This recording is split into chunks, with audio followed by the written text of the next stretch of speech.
আমি যদি মনে করি এখন আমি বাংলাদেশ থেকে রিটায়ারমেন্ট নিব, probably it will be too late. এবং probably it won't be a good idea and won't be a good decision for me and for the team. আমার কাছে মনে হয় যে probably it is the right time to take this decision, and I think probably I have taken a good decision.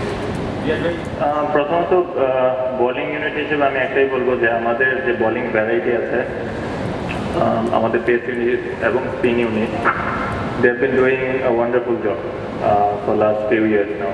এবং আমার মনে হয় না যে আমরা প্রথম ম্যাচটা খুব বাজেভাবে খেলেছি, ব্যাটিংটাও ওরকম ভালো হয়নি, বোলিংটাও ভালো হয়নি, বাট আপনি যদি ওই জাস্ট একটা ম্যাচের উপর বেস করে নিজেকে ডাউট করা শুরু করেন, আমার মনে হয় ইট উইল বি আনফেয়ার, এবং আমার মনে হয় এটা পার্সোনালি এবং টিমের জন্য খুব একটা ভালো প্রভাব পড়বে না।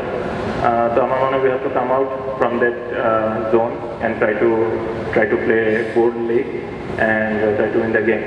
আর ব্যাটিং ওয়াইজ আমি মনে করি যে প্রবাবলি হ্যাঁ, আমরা হয়তো বা পজিটিভ ক্রিকেট বা অ্যাগ্রেসিভ ক্রিকেট খেলতে চেয়েছি, বাট আমার মনে হয় যে আরেকটু অর্গানাইজ ওয়েতে হলে এটা আরও বেটার হবে, to apply ourself in a better way. মানে ডোন্ট টু থিঙ্ক যে মাচ বেটার আপনি যে আজকে বাংলাদেশের মধ্যে কিংবা ওয়ার্ল্ড কাপের মধ্যে পোস্ট রিটায়ারমেন্ট যে লেগেসিটা থাকে ওইটা আসলে আমাদের সিনিয়র ক্রিকেটাররা could not get into that satisfaction. না, আমি মনে করি না এরকম কোনো এটা ডিপেন্ড করে ইন্ডিভিজুয়ালি।